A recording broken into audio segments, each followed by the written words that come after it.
Today we were going to have Pastor Norman speak, but in light of what has happened in our world, we didn't want to ignore it and wanted to both just address our churches specifically, because I do believe that this is a moment for God's people and the church and for the world. You know, God has not abandoned the world. This is not God's curse on the world.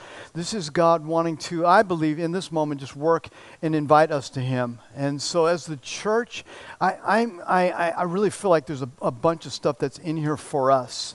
And so I want to help our church be able to navigate this with confidence and with a sense of faith and not fear, because we live in a world right now where there's circumstances to be fearful about, right? I mean, the coronavirus is a fearful thing. It spreads really quickly. It has a higher rate of mortality than some other flu viruses. There's just some realities. And so I think there are two different ways that we can deal with this whole situation, you know, and neither one of them are helpful, but I think they're just our go-to moves, especially depending on the way that you're wired. One of them is we just totally ignore the reality of what's going on. And I don't think that's a wise move. That's just an underreaction. Now, my question today is, you know, how do we respond as the church? How do we respond to this as the church? Because one way is we can just totally underreact to it and not listen to anything that's being said. And in fact, my goal today is not to try and be like the expert on this thing. My goal today is to lead us in our faith response to it. So I do want to encourage you, look to the World Health Organization, look to the CDC to get your information, look to what our government here locally is saying to get your information, and then mix that, not with fear, because you're going to make unwise decisions, mix it with faith. Right? So we can make some wise decisions in light of the environment that we live. So one, I think, really unhelpful way of dealing with this is a underreaction. We just bury our head in the sand and we pretend like this is not a thing, and we just go on living the way that, you know, we want to live. Here's the reality. It is changing right now, anyway, temporarily, the way that we live and experience one another. Concerts are being canceled. Big venues are being canceled. There's a reason for that. We're trying to contain this thing, right? Because we know that not only will it affect people, but it puts an incredible burden on our healthcare system. And so we want to do everything that we can to be wise and responsible. So just as by way of a little PSA, if you're not feeling well, if you're not feeling ill, you will not go to hell by not being here in church this morning. You can join with us online, and I encourage you, and I want you to do that online, right? I want you to do it online where you can still be a part of the community and gathering without doing some unnecessary, underreactive things. On the other hand, there is an overreaction, right? And I think most of what we're seeing is an overreaction because, honestly, overreaction sells newspapers and it sells a lot of other things as well. So there's an overreaction, and that kind of panic and fear, it really doesn't help the situation. It doesn't help anybody at all. I see it all the time. You know, in my workplace, there's hallways. Maybe you've seen this too. You're walking down the hallway, and can you tell in people's eyes, they're like scanning you as if they're a thermometer, like, you know, trying to see if you have something in you. The other day I was walking down the hallway, and I don't blame this person at all, but as I got close to the person, they did this, you know. And so I kind of, no, I didn't do that. I get that. These are real concerns, right? The two responses, though, underreaction and overreaction, neither one of those are helpful. Now, here's what we know. And if you didn't know, this is going to be really helpful. When God created man and woman in the very beginning, God said, I created them in my image and my likeness, and I created them with the responsibility to rule over creation. They were supposed to multiply and fill the earth. And it was through God's children that He was going to fill the earth with His presence, His goodness, and His glory. From the vets in the very first chapter, Genesis chapter 1, God says, I created man and woman in my image, according to my likeness, and they were going to rule over the earth. From the very beginning, God's plan for creation has been that He would fill the earth with His goodness and His glory through His children. From the very beginning. When Jesus comes on the scene, He just kicks it back into gear, and He brings us back into a place where we can actually do this. He does this by redeeming us or providing something to create forgiveness and relationship restoration between God and us. And Jesus says this, here's my command to you. I'm commissioning you. Go into all the world, preach the gospel, make disciples of all the nations, and teach them everything that I've commanded you. So He basically recommissioned us again. The same thing that my Father told you when He first created you is the same thing that I want you to do. Fill the earth with my presence and my goodness through your lives. and bring others into relationship with me from the very beginning.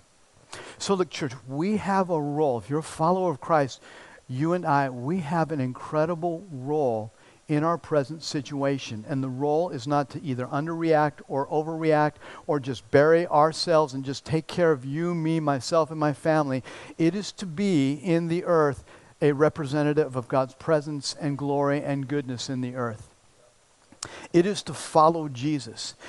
One thing I think is really helpful about just crisis in general is it gets faith out of our heads into our lives. You know what I mean? Because without crisis, you and I can have a faith in God that just exists in here. And Jesus never said, hey, just believe in me, or, just pray to me, or just negotiate with me. Here's what he said. He said, follow me. Do what I do, go where I go, live as I live, follow me. So it always required more than just this. It always required this, taking steps, following him. And as we've been talking about, he says, if you follow me, I'm going to lead you to this one command. And it's not just something we hold here. He says this is the command. I'm going to lead you to love each other. Love this world that you live in. Love one another as I have loved you. You don't even have to define it yourself. We get to look at the example of Jesus and see how Jesus loved us, and he says, I want you to do that. I want you not just to do it here. I actually want you to take steps to do that and to be the church in the world, to bring my presence and my goodness and my glory into the world through your lives.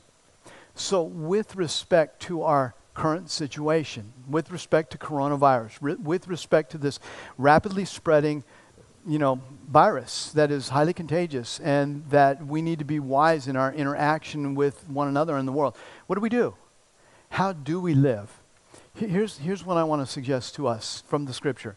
We follow Christ, and we love the world, and we love each other as Christ loved us. We do that. What does that practically look like? Here's the first thing. It practically looks like choosing faith and not fear. Choosing to live by faith and not fear. Choosing to let the narrative that is being written and embraced in our mind be written by our relationship with the living God and not with the circumstances of our world. I'm not saying that we underact and we just ignore everything, but I'm saying that when we overreact, especially as the people of God, it just heightens and fuels the panic that already exists in our world. So we cannot, as followers of God, appropriately love the world and love our community and be reacting in fear at the same time. Those two things are not helpful. If we love the world and we love our community, then here's what we'll do. We will live and respond by faith and not react in fear, because all fearful reactions do, fuel the panic that already exists in our world right now. Right? Fuels the panic. Fuels the panic of people. People are, it doesn't happen here, but they're fighting on the mainland for the last shreds of different things on the shelves. I mean, like fist fighting.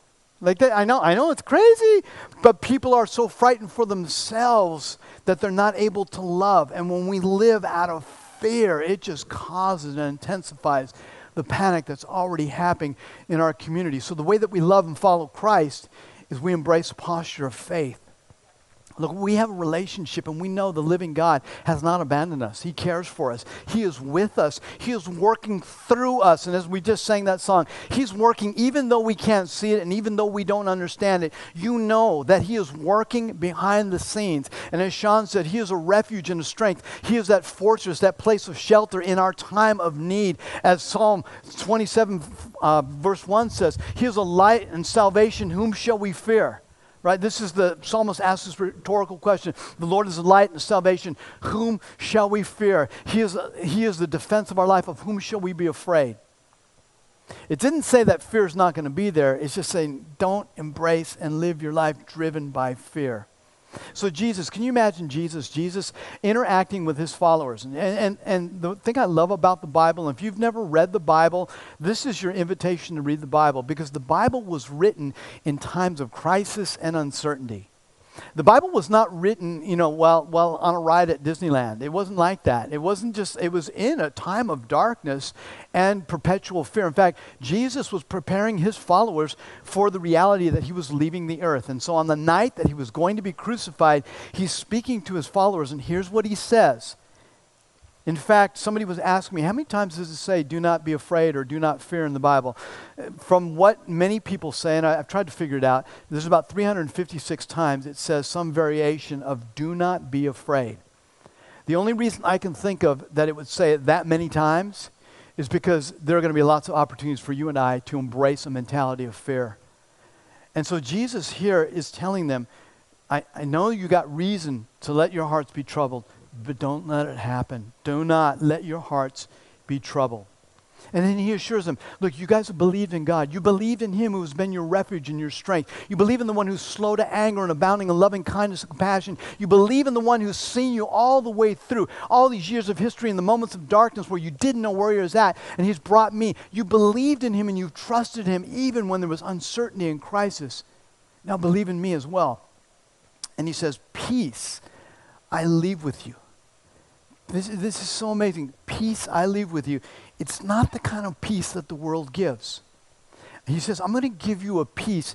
It's not just going to be a circumstantial peace. It's not going to be a peace because everything around you is peace, because actually for them, things were going to get much worse. They sought to kill Jesus, and they were going to seek to kill them. But Jesus is telling them, don't be troubled, because I'm leaving you a peace. It is not a circumstantial peace. It is a supernatural, God births it in our heart because we trust in him, peace. And so I don't give you peace as the world gives. Do not let your hearts be troubled. Don't be afraid. Don't be afraid. Can I ask you this question? How many of you have been afraid this last week? Anybody? Okay, I'm raising my hand because I've been afraid this week, right? I've been afraid because finances have been touched, economy's been touched, health conditions have been touched. I got 5 kids, concerned about my family, concerned about you, been praying a lot for you this week. I don't think being afraid is the problem. I think letting fear reside in our hearts and drive us, that's the problem. That's what Jesus is saying. You're going to have plenty of reasons to be troubled, but don't. Don't choose to live by faith, not by the fear that is all around you. And so this is our invitation not to give in to that. Paul says it a different way. He says this, for God has not given us a spirit of fear. When you're wrestling with fear, Paul says that thing that you're wrestling with, that's not God putting fear on you. Because God has given you and I a spirit of love, power, and self-control, sound mind. So that means practically, here's what we need to do so that fear doesn't rule our hearts. We need to take that fear captive.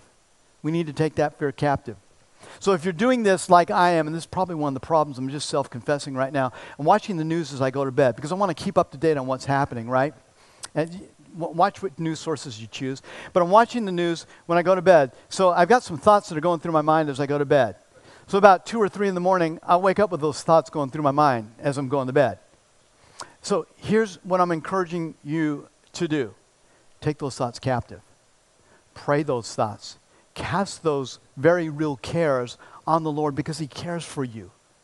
Don't just meditate and think on and dwell on the things that are causing you fear, because if you do, it will grow big, big, big, big, big in your heart, and it will begin to drive your life. And here's what Paul says. That spirit of fear, that is not from God. That is not from God.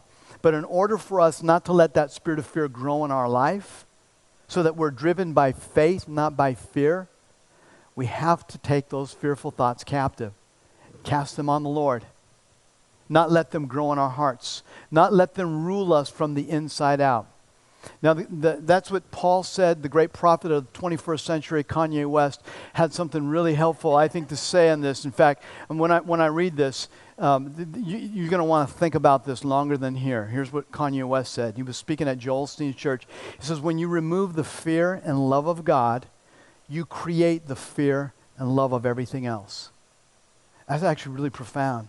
If you take out the fear and love of God that we're supposed to have, that we were created to have, then there's a vacuum, and into that vacuum comes the fear and love of everything else. But he says if you reinstate the fear of God, fear and love of God, it will eliminate the fear and love of everything else.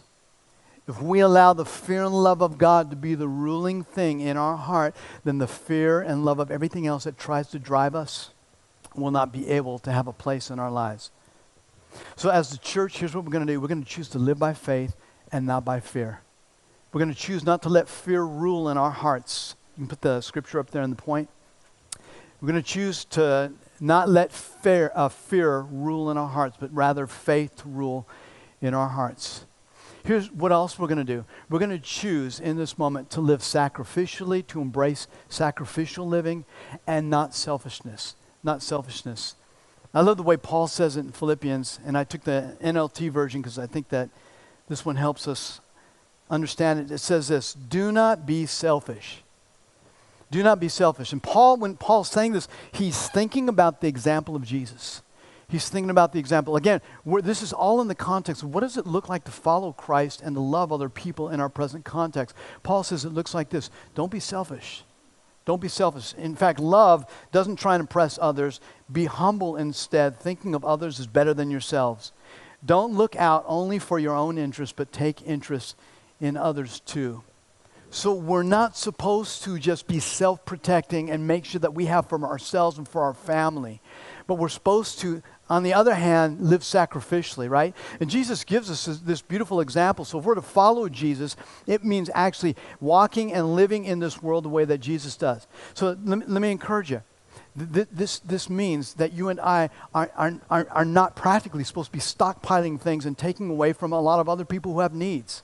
I mean, it's kind of sad right now. I'm concerned. I am concerned for the elderly. I'm concerned for the people who are not as mobile and capable as we are. And instead of just looking out for our own interests, Jesus would say, I want you not to be selfish. You're my people. Follow my example. If you think about Jesus, he was just incredible in moments of need in particular. I'm thinking about this one moment. You guys might be familiar with this. Jesus has taught and his disciples have listened all day long to Jesus teach.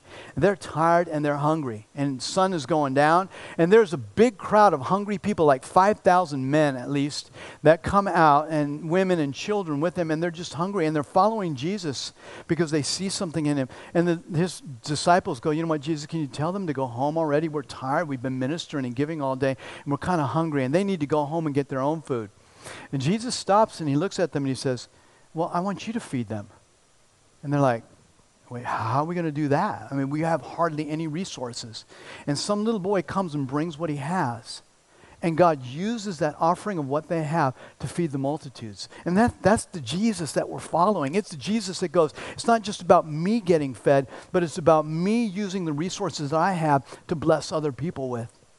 And so this is not the hoarding. This is not the, everybody go to Jerusalem Walmart and buy it all up because we're just going to. And look, and this Bible, again, it was written in a time where resources were scarce. But yet in the midst of this, and this is a sign of God, there was this incredible generosity that came out of their life. And here's why it came out. Because they understood this Jesus is the guy who went to the cross. He put his well-being behind ours. He sacrificed himself for our welfare. So that's what it means. That's what it looks like for you and I to love. So I'm not saying go do foolish things. I'm not saying, okay, I believe God's going to heal everybody that's sick, so I'm going to walk into a hospital and begin laying. Don't do that. That's stupid. Don't do that. Don't do that. However, you can begin praying for people. Most definitely. You and I can live differently, not driven by fear to hoard, but driven by faith to be generous and sharing, right? We can do that. We can do that. There may be even people in our community, in our neighborhood, who aren't able to get out as easily, and we can actually serve those people. And we can do this third thing. We can be the church. We can choose to be the church, not just go to church. Church is not just a thing that we come to for this moment. Church is when we gather. Church is in us. If we're followers of Christ, that means we're temples of the Holy Spirit. And when we gather together, whether it's one person praying to God or two or three or your family, you are church. Church is there. When you walk into your workplace, church is just walked into your workplace. When you walk into your school or whatever it is you're able to walk into now, church has just walked into that. We are supposed to be the church. Now look, there is a very real probability that there's actually going to be at least a temporary time where we're not going to be able to have weekend services. However, we will still gather online. We're going to continue gathering and continue being the church. And so when we do that, if that happens, right now we're monitoring the communication that's coming forth from our government and from the bigger government and the World Health and everybody else. If we do go online, we will let you know. The way that we'll let you know and the way that you can keep up to date on everything that is happening, because this is, everything's kind of happening really quickly. We're updating it as it happens on our website. You can go look. There's a red button there, Coronavirus Update, and that will let you know how we as a church are responding to this, okay, and what we're going to be doing. Here's why we're here today, because the church is the last place of refuge and hope. It always has been. In a world, especially that's in crisis, we're doing everything we can with wisdom not to close our doors, not to continue shutting people out from the opportunity to engage in this environment where we worship, where we pray, where we have a hope that is supernatural and a peace that comes only from the presence of God. So we will continue to do that as long as we can.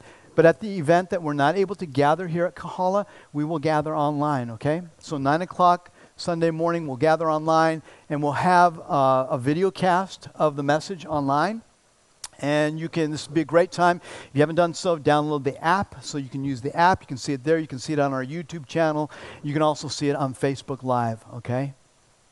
So this is a great opportunity for us to get ready. As far as our small groups, we'll continue to gather in small groups together. As long as it's safe for us to gather in smaller communities, we'll continue doing that. And I would encourage you to continue gathering together groups. If you haven't gotten into a small group or been involved in a small group, now is a great time to get involved in a small group, to be a part of a small group. We'll continue gathering together and praying. We need to support each other in this moment, right? And you have people in your community, they need your small group right now. Look, we live in a world right now, especially, people are looking for hope. They're looking for something that is certain in the midst of uncertainty. And I wish I could tell you what the next week or next couple of weeks are going to look like. I really don't. Things are changing really quick. It is uncertain. Again, I'm just trying to give us a faith response. Here's what I do know is certain. God's love for us is certain. God's presence in your life is certain. Jesus Christ's death and resurrection to conquer sin, hell, death, and the grave, that is certain. His present, available personhood of Christ in person's life right now to bring salvation is certain. That is all certain. So we want to continue providing environments where people can engage in that way. In fact, as the church, we want to look for ways that we can continue to be the church in our community. Here's the reality of the situation. There are a lot of different people that are feeling an extra weight of the whole ripple of this thing. Those in the healthcare industry in particular are feeling a big ripple of it because they're having to work quickly, work overtime. And so I want to encourage a couple things. Number one, I want to encourage prayer for the healthcare industry, for healthcare workers, for the development of a vaccine, thank you, a vaccination. Yeah, that's crazy, right? And that's the eradication of the virus, destruction of the virus. But support and energy for those in the healthcare industry. That means families who are going to be working overtime, who have children who are going to be needing help, people who are going to be needing just the support of people who are rah, let's go, we can do this and we believe in you, right? And so if you're in the industry or you're somebody who feels like you might need some extra help, we want to know so that we can also, as a community, as a church, help you, support you. And if you're somebody who goes, you know what, I want to be the church in somebody else's life, I'm willing to. We haven't set in motion anything, but I've heard of churches that are putting together packaged food to serve those who are in the healthcare industry because they're working hard to get this thing going. So those are ways we can do that. If you want to be involved or you have a special need, please text CARE. To that number on the screen right there. Text CARE to that number. And we will put together some people who can help serve the needs of our community. Okay, you got that one? Okay, good. And Jesus, again, preparing his followers for what would come in moments of darkness. The world that they lived in was a dark world, and there needed to be light. And Jesus said that through their lives they were going to shine a light. Here's what he says. He tells them, his followers, you are the light of the world. You're the light of the world. The picture he's painting for them is that there are going to be dark moments in the world, but you're the light. You're the ones that bring hope. You're the ones that bring this connection with God. You're the ones that bring confidence when everybody is uncertain. You are the light of the world. You're a town built on a hill that cannot be hidden. And then he gives them a practical example. People don't light a lamp and put it under a bowl. Instead, they put it on the lampstand, and that lamp gives light to everyone in the house. Now, in the same way, your lives are like that. Let your light shine before others, that they may see your good deeds and glorify your Father in heaven. Let light come forth from your lives in such a way that people would see your good deeds, and ultimately they would realize that the source of your life, it's not you, it's your Father in heaven. And they give glory to your Father in heaven. I believe this is an opportunity for you and I to help draw people and lead people to the place where they can receive light, to Jesus Christ. I believe this is our moment not to be ashamed of the gospel of Jesus Christ, but to embrace that it is the power of God for salvation. It is not a power. It is not one of the many. It is the only power of God unto salvation. Jesus said, there is one mediator between God and man, and that's me. It's me. I am the way, the truth, and the life. So this is our opportunity to boldly rise up with faith in our hearts to help lead people into relationship with the living God. This is our moment. I'm going to invite our worship team to come and join me this morning.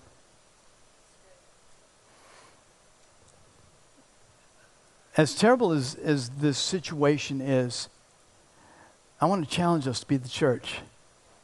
To be the church, to reject fear and to live by faith.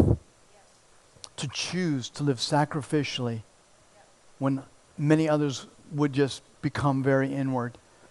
We have a different lens. We're following Jesus. We're not taking our cue from the way that it happens in culture. We're taking our cue from Jesus. And so we're going to be the church and not just go to church. And most of all, we're going to shine the light of our lives in this darkness.